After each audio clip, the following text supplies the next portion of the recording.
For the past 160-ish years, Virginia has been going through a bit of a breakup. As you'll know, West Virginia broke away from the state during the American Civil War, and yet, even when the war was over, the two never reunited, which raises the question, why? Why didn't the Virginias get back together? So, to begin, when the Civil War broke out, many in Virginia did not wish to join the Confederacy, as its leaders in Richmond had declared. As such, a couple of conventions were called in Wheeling, which first established a brand new Union-recognized government for Virginia led by Francis Pierpont, and second called for the immediate secession of these western territories from Virginia and the creation of a new state. And that new state was to be known as Kanawha. It wasn't long before delegates chose the name West Virginia instead. Normally, breaking away from a state would be impossible since the state's government would need to agree to the separation. But since Pierpont was seen as the legitimate leader of all of Virginia, that wasn't a problem. The problem came with the necessary referendum on West Virginia's new constitution and existence as a state. The issue was that many areas within the new state to be had supported secession and were home to many slave owners who were not too keen on joining the abolitionist Union. When the vote was held, many areas were occupied by Union troops, which in the eyes of many affected the outcome.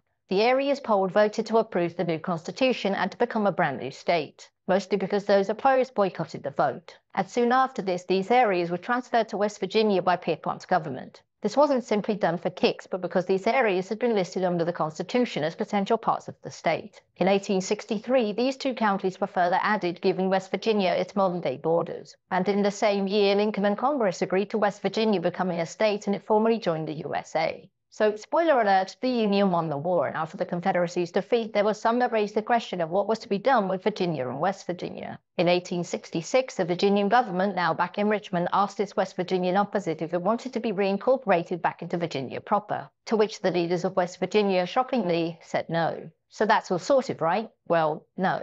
Whilst Virginia couldn't regain all of West Virginia, it hoped for the return of some territory, specifically these two counties. And there were two main arguments for this. The first was that Congress hadn't approved the county's transfer until 1866, which was after the Virginian government had returned to Richmond in 1865 and repealed most of Pierpont's government's legislation, which meant that Congress had approved the transfer of land from one state to another without the consent of both states. The second argument was that these counties were occupied by Union troops, who instead of allowing a vote simply sent delegates to Wheeling to say yes, and thus it wasn't legitimate. This went to the Supreme Court in 1870, who the next year rejected Virginia's claim on the basis of "you were rebelling, so shut up." The court ruling against Virginia marked the final attempt to change the status of the two states. The USA would be left with two Virginias.